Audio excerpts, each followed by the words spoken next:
নতুন একটা চাকরির জন্য আবেদন করতে যাচ্ছি। আরে এটা তো পুলিশের চাকরি, পুলিশের এসআই পদের সার্কুলার দিছে। তুই খালি আমার একটু দোয়া কর, ইনশাল্লাহ এবার লাগে যাইতে পারে। ইনশাল্লাহ ভালো মতো আবেদন কর আর ভালো মতো প্রস্তুতি নিবি, ঠিক আছে? কিছু টাকা লাগতো। টাকা লাগবে, এটা আগে কবি না। খারাপ 500 টাকা আমার তো 200-300 টাকা কাম হয়ে যাবে। ওই কিছু ফটোকপি করবে এই আর কি টুকটাক। আরে রাখ, কাজে লাগবো। আবেদন করে আসার সময় মসজিদে 100 টাকা দিস। আল্লাহ খুশি। তাহলে আমি আসি।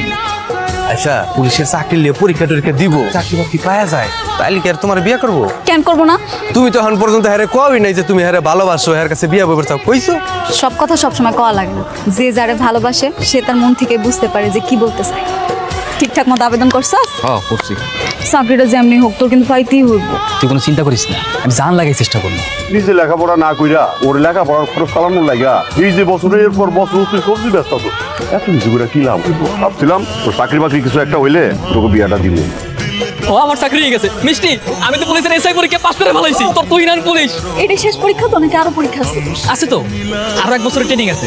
তবে আমি কিন্তু মোটামুটি পুলিশ অফিসার। এই কয়টা মিষ্টি দিয়ে কি বস্তি সবার হইব? যা টাকা আছে সব দিয়ে মিষ্টি কিনে আন।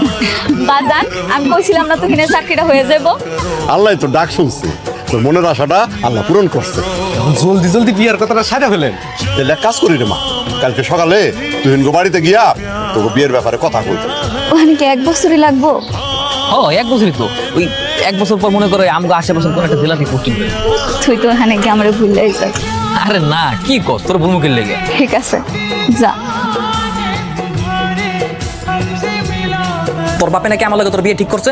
হ্যাঁ, কেন তোর কি কোনো আপত্তি আছে? আমি এর আগে তুই নেই, আমি পুলিশে চাকরি করি, পুলিশ অফিস। আর তুই ভ্যানে সবজি বেচছিস, তোর লাগে আমার যায়? কি কইতাছস এগুলি? আমি ঠিকই কইতেছি, তোর আমি আজীবন বন্ধুর চোখে দেখছি। তোর আমি জীবনে কইছি যে তোর আমি বিয়ে করবো না, তুই আমার কোনোদিন কইছিস যে তুই আমার বিয়ে করবি? আমার সামনে জানা এইসব প্রস্তাব নিয়ে না আয়। আমার ভুল হয়ে গেছে। এখন হইলো, আমি কত করে কইছিলাম এত কিছু করণের দরকার নাই। খাইছস তো সেকাটা, এখন খাইছস তো। তুই না অফিসার হয়ে গেছিস, তুই না অফিসারের মাইয়া ছাড়া বিয়ে করবো না। শুনছি এক অফিসারের মাইয়ার সাথে ওর বিয়ে ঠিক হয়েছে, ও এখন বড় করে বিয়ে করবো। ওর নাকি কপালে বেনলও জুটবো না।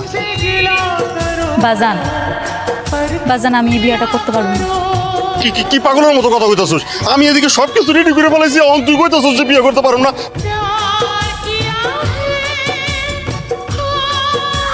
তোমার বিয়ে ঠিক হয়েছিল? আমার বিয়ে ঠিক হয়েছিল, কিন্তু আমি বিয়ে করি নাই। আমার মন কোনোভাবেই সায় দিতেছিল না। তোর একটা নজর দেওয়ার জন্য সে ঢাকা থেকে এখানে আইসি। তুই অবস্থা কেমন হইলো? তুই তো আমার কিছুই জানাইলি না। তুই কথা কস না কেন?